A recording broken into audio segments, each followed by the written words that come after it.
सबसे प्यारी है, माँ तू जग में न्यारी है।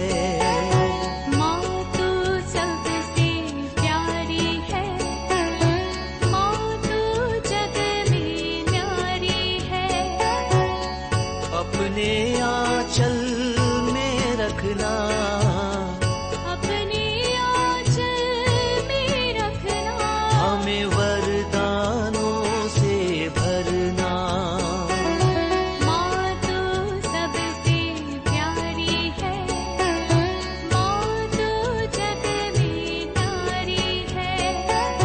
माँ तू सबसे प्यारी है, माँ तू जग में न्यारी है। पिता, पुत्र और पवित्र आत्मा के नाम पर आमीन। आप सबों को जय यीशु। कई बार कई लोगों के द्वारा मेरे से एक सवाल पूछा जाता है, वो है रैप्चर क्या है। रैप्चर के विषय में कैथोलिक कलीसिया का क्या शिक्षा है, क्या सिखाते हैं। क्योंकि कई ऐसा वीडियोस आजकल यूट्यूब में देखने के लिए मिलता है, रैप्चर रैप्चर रैप्चर बोल करके। इसलिए वो उस वीडियो को देख करके हमसे पूछते हैं, आप भी इसके ऊपर के क्लास बनाइए। मेरे विचार में 1 साल से कई लोग मेरे से पूछा हुआ। अभी हाल ही में एक भाई ने इसी प्रकार एक वीडियो डाल करके मुझे दिया, देख करके आप इसके लिए एक क्लास अपनी तरफ से अभी बनाइए। मैंने वो वीडियो तो नहीं देखा, क्योंकि उसमें भी रैप्चर के विषय में लिखा है। क्यों नहीं देखा है? एक ही कारण है, बाइबल के अंदर रैप्चर के विषय में कहीं कुछ नहीं बोला है। और कैथोलिक कलीसिया रैप्चर के विषय में कुछ नहीं सिखाते हैं। यदि कैथोलिक कलीसिया नहीं सिखा रहा है रैप्चर के विषय में, वो चाहे कोई इंडिविजुअल, मैं चर्च को बोल रहा हूं, चर्च का आधिकारिक टीचिंग नहीं है। कोई इंडिविजुअल हो सकता है, मेरे जैसे कोई भाई या कोई फादर कोई ऐसा शब्द उठा करके क्यों उठा रहा है, ये पेंटेकोस्टल कलीसिया द्वारा बनाया हुआ एक शब्द है। इसके विषय में कैथोलिक चर्च का कोई आधिकारिक टीचिंग नहीं है, ये बनाया हुआ है। अभी कई लोग सोचेंगे ये रैप्चर रैप्चर का क्या मतलब है। उसका एक मतलब ये है, बाइबल के अंदर जो बताया हुआ है ईसा मसीह का जो सेकंड कमिंग में मसीह के साथ उस समय पर या उसके बाद या उससे पहले कभी भी हो सकता है, जो स्वर्ग जाने के लिए जो लोगों का जो आंदो होकर के जो जा रहा है, इसके विषय में ही ये बातें बताता है। उसको रैप्चर शब्द डाला है। बाइबल में कहीं भी ये शब्द नहीं है, ना ईसा मसीह ने इसके विषय में सिखाया है, बोला है। ईसा मसीह ने से सवाल किया ये अंत कब होगा, तब ईसा मसीह ने एक जवाब दिया, ये बात वो घड़ी कब है मानव पुत्र को भी नहीं मालूम है। हेलो, समझ में आ रहे हैं? ईसा मसीह ने जवाब दिया, वो समय वो घड़ी मानव पुत्र को भी नहीं मालूम। लेकिन यदि हम लोग देखें मत्ती के सुसमाचार अध्याय 24 पूरा अध्याय को पढ़ना, और मार्कुस का सुसमाचार 13 और लूकस का सुसमाचार अध्याय 21 इन पूरे अध्यायों में कुछ सिम्टम्स बताया हुआ है, कुछ बातें बताया है। उसको अंत समय नहीं बोला है। कुछ लक्षण, कुछ साइंस बता करके दिया। ये साइंस आप जब देखेगा, ध्यान से सुन लीजिए, ईसा मसीह चाहे मत्ती का सुसमाचार अध्याय 24 अच्छी तरह पढ़ना है इसको। यहां वहां से एक शब्द लेकर के अरे भूकंप हुआ, आंधू हो रहा है, या लड़ाई हो रहा है, आंधू हो रहा है, क्रिश्चियों के ऊपर अभी अत्याचार चल रहा है, मणिपुर का लेकर के अभी रैप्चर फिर से शुरू हो गया, ये अंध का समय आ गया। ये गलत शिक्षा दे रहा है, इसको बोलते हैं पाषंडता सिखा रहा है। ये गलत शिक्षा है। प्रभु ईसा मसीह ने बताया कुछ साइंस, इसमें क्यों ये साइंस बता कर दिया, जब तुम ये देखोगे तुम सतर्क हो जाए, तुम नियम के अनुसार चलना सीखो। ये की लक्ष्य, क्या भूकंप आज शुरू हुआ? ईसा मसीह के पूर्व में भूकंप नहीं हुआ? क्या ईसा मसीह के बाद इन 2000 साल में कितनी बार भूकंप हुआ? भूकंप अगर अंध का लक्षण है, या लड़ाई झगड़ा, जब रशिया यूक्रेन का लड़ाई शुरू हुआ, फिर से शुरू हो गया है इन लोग बोलने के लिए, ये अंध समय आ गया, अंध समय आ गया। अभी केरल में एक ग्रुप है जो एम्बर इम्मानुएल बोल करके एक ग्रुप है, उन लोग बुला रहे हमारे पास आकर के यहां रहो। जो लोग उसके अंदर है, वो बिल्डिंग बनाया हुआ उसके अंदर है, वही सुरक्षित है, वही केवल स्वर्ग जाने वाला है। बाकी तुम लोग सब जो बाहर है सब नरक जाने वाला है। बहुत लोग, विशेषकर हमारे कैथोलिक लोग, विशेष और उनमें से भी जो कैरिस्मेटिक लोग, इन लोगों से जुड़ गया है जाकर के। क्या गलत शिक्षाओं के पीछे भागने वाले इन लोग आपको डरा डरा करके पैसा कमा रहा है। कई लोग अपने धन दौलत सब बिक्री कर करके वहां दे दिया है, आज झगड़ा चल रहा है वहां। क्या कारण है? और कई लोग बोलते हैं अरे वहां जाकर के प्रार्थना करके देखो, तालियां बजा करके, और सही शिक्षा दे रहा है, ये सब सही है, बाइबल के अनुसार शिक्षा दे रहा है। बाइबल के अनुसार जो शिक्षा, आधिकारिक शिक्षा केवल कैथोलिक चर्च का शिक्षा है। इसलिए मैं सबसे पहले कहा है, जो रैप्चर के पीछे भागने वालों, हमारे कैथोलिक भाई लोग ने मेरे से पूछा, मैं उनको व्हाट्सएप में ही मैसेज डाल करके दिया, ये कैथोलिक टीचिंग नहीं है। कई लोगों को मैंने जवाब दिया था, इट्स नॉट कैथोलिक टीचिंग, ये बोल करके मैंने जवाब कुछ लोगों को तो डाल करके दिया है। लेकिन अनेकों लोग कई बार इसके विषय में क्लास ले लो, क्लास ले लो, इसलिए मैंने सोचा आज सबको एक बार बता ही दूं। ये रैप्चर सुन करके या रैप्चर बोल करके, चाहे किसी भी बाइबल पंडित लोग सिखा रहा हो, उसके पीछे मत जाइए, गलत शिक्षा दे रहा है। किसी को डराने का समय नहीं है। इस प्रकार देखो, जैसे ईसा मसीह का स्वर्गारोहण हुआ, एक स्वर्गदूत ने शिष्यों से कहा, जैसे तुम लोगों ने मसीह को स्वर्ग में जाते हुए देखा और वो वापस आने वाला है ना। प्रेरित चरित अध्याय 1 को पढ़ लेते हैं। वहां पर स्वर्गारोहण, ईसा मसीह का जो स्वर्गारोहण हुआ, बेथानिया में लेकर गए, उन्हें आशीर्वाद देते देते उनके आंखों से ओझल हुआ। उस समय पर क्या हुआ? वाक्य 10, एक्ट्स चैप्टर 1 वर्स 10, प्रेरित अध्याय 1 वाक्य 10। ईसा के चले जाते समय प्रेरित आकाश की ओर एकटक देख ही रहे थे कि उज्जवल वस्त्र पहने 2 पुरुष उनके पास अचानक आ खड़े हुए और बोले, गलीलियों, आप लोग आकाश की ओर क्यों देखते रहते हैं? वही ईसा जो आप लोगों के बीच से स्वर्ग में आरोहित कर लिए गए, उसी तरह लौटेंगे जिस तरह आप लोगों ने उन्हें जाते देखा है, वो लौटेंगे। इसलिए इसके बाद शिष्य लोग सिखाना शुरू किया, ईसा मसीह अभी जल्दी आने वाला है। हम लोग देखते हैं आदिम कलीसिया ने ईसा मसीह अभी जल्दी आएगा सोच करके, मेरे विचार में एक गलत धारणा उनके मन में गया, यूं ही जाकर कभी 3-4 दिन में अभी आने वाला है, ये शायद सोच करके उन्होंने क्या किया, अपना धन संपत्ति खेती सब कुछ भेज बाज कर करके शिष्यों को देना और शिष्य समूह इकट्ठा होकर के एक जगह पर रहना, खाना पीना सब वहां। आजकल जो एम्बर इम्मानुएल में जो चल रहा है, यही चल रहा है। अब भी अंत होने वाला है, आज होने वाला है। इस प्रकार की शिक्षा लोगों को भ्रमित कर कई लोग अपना सब कुछ, अरे अभी ये सब इकट्ठा कर करके क्या करना है, ये सुनाने वाले बड़े बड़े महल बनाया। कई लोग करोड़ों कमा करके विदेश में जाकर के रहने लगे, भारत देश को भी छोड़ दिया। क्या क्या कारण है? उन्हें मालूम है लोगों को फुद्दू बना रहा है, रप्चर रप्चर ये सब बोल करके। बल्कि ये क्या है, इसलिए मैंने अध्याय बता करके दिया। मत्ती का सुसमाचार अध्याय 24, लूकस का सुसमाचार अध्याय 13, मार्कुस का सुसमाचार अध्याय 13 और लूकस का सुसमाचार अध्याय 21। ये 3 अध्यायों में, तीनों सुसमाचारों में हम लोगों को इसके विषय में लिखा हुआ मिलेगा। किसके विषय में?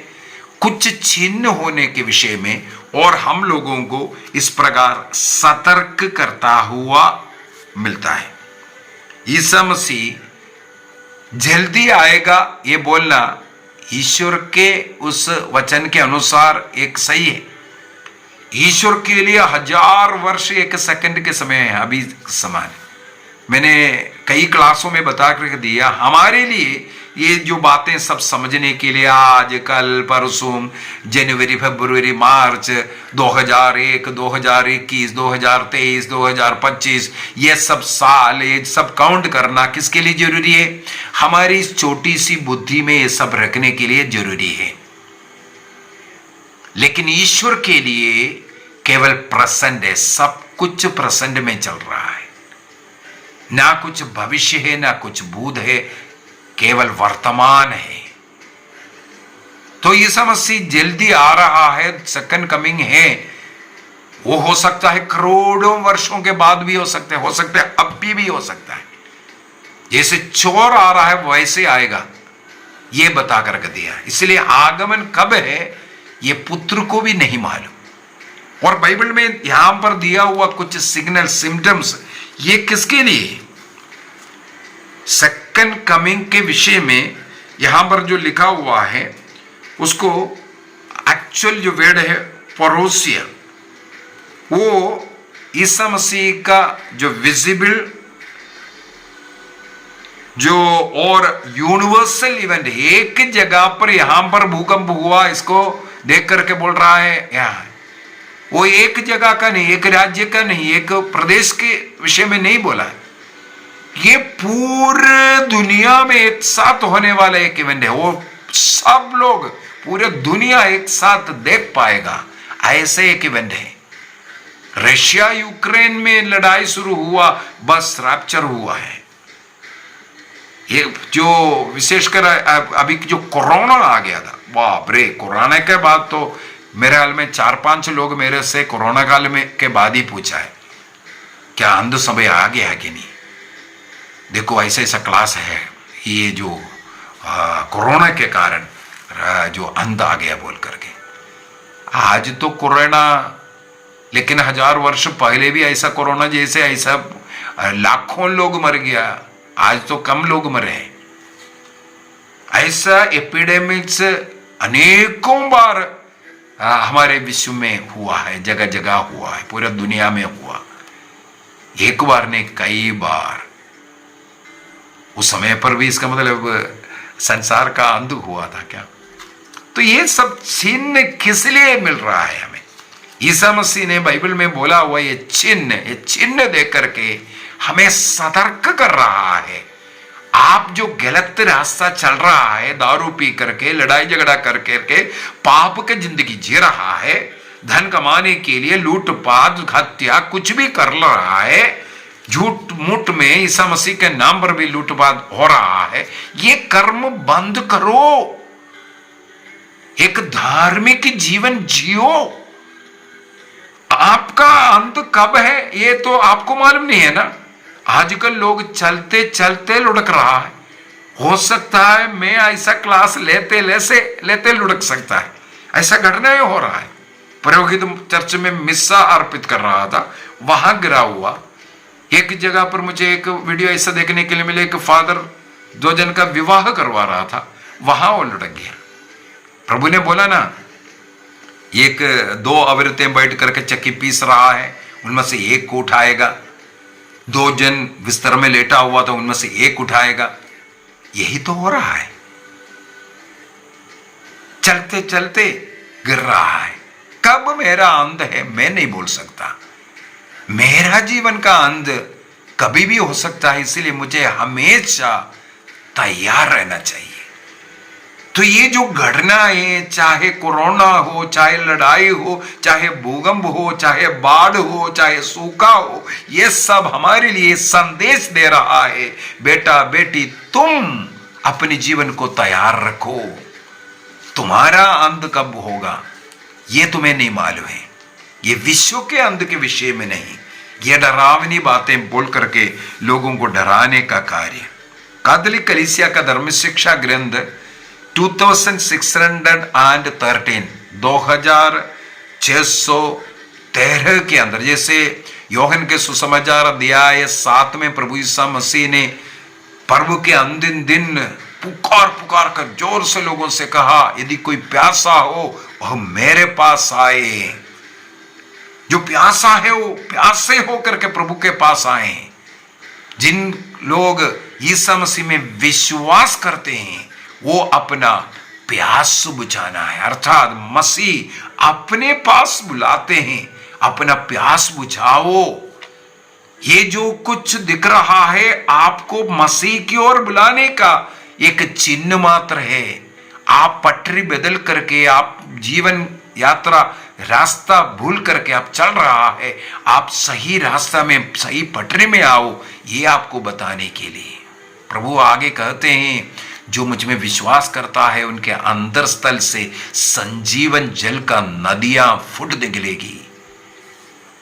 इस प्रकार का पवित्र आत्मा से संचालित एक धार्मिक जीवन जीने के लिए निमंत्रण है। ये सब उस निमंत्रण को रैप्चर, ये अंध है, ये सब बोल करके जो सिखाना, लोगों को डराना, ये सब गलती है। कैथोलिक कलीसिया क्या सिखाते हैं ये भी मैं आपको बता दूंगा। रैप्चर के विषय में ऐसा शब्द कैथोलिक कलीसिया ऑफिशियली इस्तेमाल नहीं कर रहा है। सबसे पहली बात, आजकल ना कैटेकिज्म ऑफ कैथोलिक चर्च के अंदर मिलेगा, ना कहीं और, ना बाइबल में है। ये बनाया हुआ पेंटेकोस्टल कलीसिया द्वारा बना करके डराने के लिए इस्तेमाल करने वाला शब्द है, ऐसा कोई शब्द नहीं। और यहां पर जो लिखा हुआ, जो अंध के विषय में जो लिखा हुआ है वो क्या है, कैथोलिक कलीसिया क्या सिखाता है। प्रत्येक विश्वासी एक पवित्र जीवन जीना है। पवित्र जीवन जीने के लिए, धार्मिकता का जीवन जीने के लिए उनको प्रभु यीशु मसीह के द्वारा स्थापित कलीसिया के अधीन रह करके जीना है। कलीसिया जो शिक्षा दे रहा है उसके अनुरूप जीवन जीना है। फर्स्ट। सेकंड, कैथोलिक कलीसिया सिखाते हैं हर व्यक्ति सदा तैयार रहना है, हमेशा तैयार रहना है स्वर्ग जाने के लिए। मेरा अंत कभी भी हो सकता है, यह विश्वास करते हुए। इसलिए हमारा प्रार्थना, जो शाम की प्रार्थना, विशेष रूप से हमारे अंतःकरण की जांच करते हैं, गलतियों के लिए माफी मांगते हैं, सुख निद्रा के लिए, कल सवेरे में उठूंगा कि नहीं मालूम नहीं, इस प्रकार का प्रार्थना कर करके हम सोते हैं। जैसे मेरा लास्ट जो बेड में जा रहा है अंध हो सकता है, हर एक दिन को इस प्रकार हमें स्वीकार करना है, ये कलीसिया सिखाते हैं। धार्मिक जीवन जीने के लिए कलीसिया सिखाते संस्कार को समय समय पर ग्रहण करते हुए। इसलिए 7 संस्कार की स्थापना ईसा मसीह ने किया। उन संस्कारों को ग्रहण करते हुए, केवल बपतिस्मा से नहीं, दृढ़ीकरण संस्कार, पवित्र आत्मा का पेंटेकोस्टल अनुभव, इसके बाद यूक्रिस्तीय संस्कार, प्रभु यीशु मसीह को ग्रहण कर मसीह के साथ एक होकर के जीना। उस एक होकर के जी रहा है। यदि हमारे जीवन में कोई कमजोरियां, बलहीनताओं में पड़ करके पाप में गिरता है, इसलिए पाप स्वीकार संस्कार को ग्रहण कर उस पाप से पश्चाताप कर, प्रायश्चित कर, उस पाप से दूर जाना और मसीह से पुनः जुड़ना, इसको पाप स्वीकार संस्कार कहते हैं। और जो परम प्रसाद को हम लोग ग्रहण करते हैं उसको रास्ते का भोजन भी कहते हैं। रास्ते का भोजन, इसलिए रोज उसको ग्रहण करने का प्रयत्न कीजिए। यदि मृत्यु हुआ, हमारे मृत्यु के बाद स्वर्ग राज्य की यात्रा का भोजन है उसके साथ मिलकर के रोगी विलेपन संस्कार भी इसलिए दिया जाता है। अगर बीमार है, हमें ऐसा बुजुर्ग अवस्था है, इस रोगी विलेपन संस्कार को भी हम लोग लेते हैं। इस जीवन में दुनिया का सेवा करते हुए प्रभु के उस यात्रा करने के लिए वैवाहिक जीवन या पुरोहिताई जीवन, इसीलिए ये संस्कार को भी ठहराया है। तो संस्कार को ग्रहण कर एक अच्छा क्रिस्तीय एक धार्मिक जीवन जीने के लिए ये कलीसिया सिखाते हैं। कैथोलिक कलीसिया लोगों को अभी अंध आ गया, ये निकट वो है, ऐसा बोल करके डराने के लिए मना करते हैं, बल्कि ये सिखाने के लिए कैटेकिज्म ऑफ कैथोलिक चर्च हो या बाइबल के अंदर भी ईश्वर का रूप डरावना रूप नहीं है, बल्कि वो दयालु है, वो न्यायी है। कैथोलिक कलीसिया ये सिखाता है ईश्वर दयालु ईश्वर है, आपको डरने की जरूरत नहीं।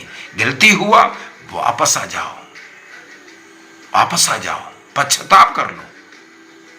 यदि वो डाकू ईसा मसीह के साथ क्रूस पर था, उस मृत्यु के पहले पहले उसको मुक्ति मिल गया। इससे बढ़कर के क्या दया, क्या न्याय चाहिए। उनका मृत्यु होने के जस्ट बिफोर ईसा मसीह ने उससे कहते हैं, तुम आज ही मेरे साथ परदीसा में रहेगा। उनका मुक्ति उस समय पर हुआ, उनके मृत्यु के जस्ट पहले। इसलिए हम किसी के विषय में ये नहीं बोलना ये नरक जाएगा, ये ऐसा है वैसा है। हम किसी का न्याय नहीं कर, न्याय करता ईश्वर है। हमें केवल उनकी दया करुणा पर विश्वास करना है और उनके न्याय पर भरोसा करना है। हमें स्वर्ग राज्य के योग्य प्रभु बनाएगा। इसलिए प्रभु के साथ जुड़ करके कलीसिया ये सिखाता है। इसलिए किसी को डराने के विषय में ये नहीं बताना, ये बोलते हैं। ईसा मसीह ने कहा, पुत्र को भी अगर मालूम नहीं है, हम कैसे सिखाएगा अभी अंध अभी आ गया करके। इसलिए ऐसा कभी सिखाना नहीं, बल्कि हमें तैयार रहने के लिए सिखाना है और एक पवित्र जीवन जीने के लिए सिखाना है। पाप स्वीकार कर, परम प्रसाद को ग्रहण कर, एक पवित्रता का जीवन, ईमानदारी का जीवन, सत्य का जीवन जीने के लिए हमें सिखाना जरूरी है।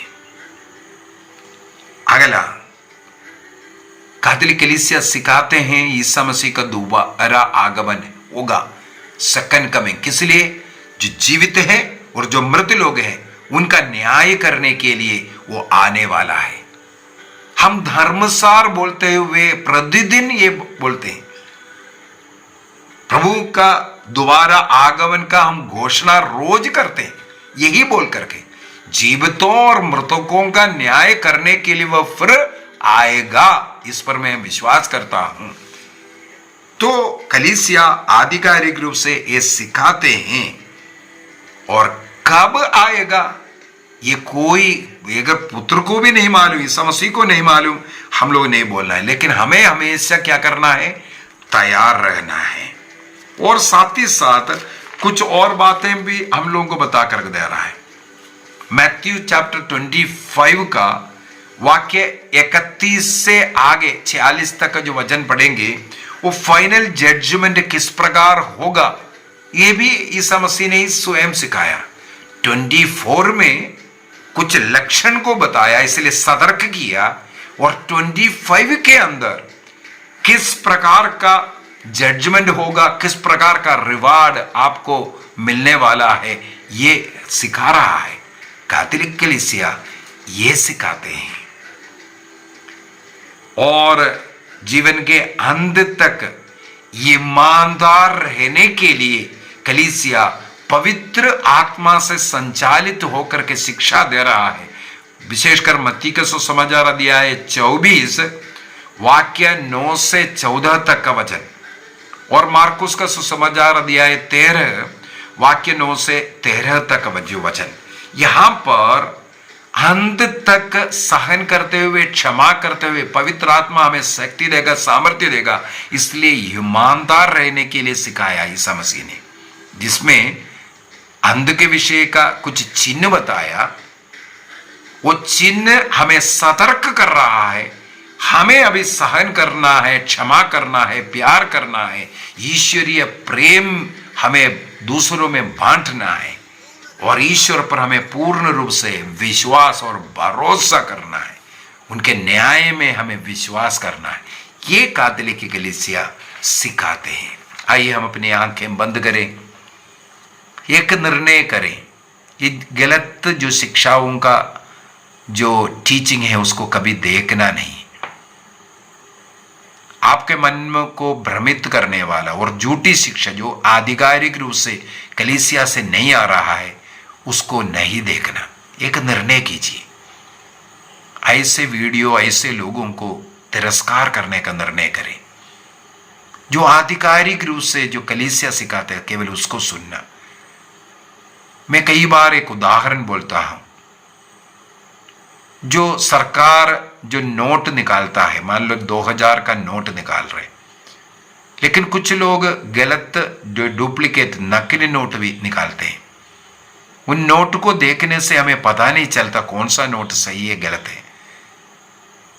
कौन से नोट को हम लोग नकली बोलते हैं, कौन से नोट को हम असली बोलते हैं। जो सरकार से निकाला गया नोट है उसको हम असली नोट बोलते हैं, जो सरकार से नहीं है वो नकली नोट बोलते हैं। उसी प्रकार ईसा मसीह ने जिस कलीसिया को अधिकार दिया, वो कलीसिया जो शिक्षा देता है वो आधिकारिक शिक्षा है। अन्य जो लोग अपने बुद्धि, अपने इच्छा, अपने मर्जी से जो मोड़ मरोड़ करके जो भी रैप्चर वो सब बोल करके जो सिखाता रहा है वो सब झूठी शिक्षा है। इसलिए आप सतर्क रहिए झूठी शिक्षा से। प्रभु ईसा मसीह ने यह भी कहा, अंध यहाँ है, ईसा मसीह यहाँ है, ऐसा आकर के एंटी क्राइस्ट आना शुरू हो जाएगा। इन शिक्षाओं के पीछे नहीं जाना। ये 2000 साल से ऐसा चल रहा है। मसीह की शिक्षा से दूर भागने वाला, जॉन चैप्टर 6 वर्स 66, जॉन 6:6, मसीह की शिक्षा से दूर जाने वाला, कलीसिया की आधिकारिक शिक्षा से दूर जाने वाला। इसलिए संत पौलुस एफेसियों अध्याय 1:8 में लिखा, जो कुछ कलीसिया आधिकारिक रूप से शिक्षा दे रहा है उसके विरुद्ध जो कुछ शिक्षा देता है, कोई भी शिक्षा देता है, चाहे स्वर्गदूत क्यों ना हो, चाहे स्वयं पौलुस क्यों ना हो, वो ईश्वर के द्वारा अभिशप्त है, शापित है। इसीलिए कलीसिया के विरुद्ध या कलीसिया के बाहर का जो शिक्षा सुनना भी आप अपने जीवन में शाप लाएगा। इसलिए उससे दूर रहे, उन शिक्षाओं से दूर रहे। पिता, पुत्र और पवित्र आत्मा के नाम पर आमीन। आप सबों को जय यीशु।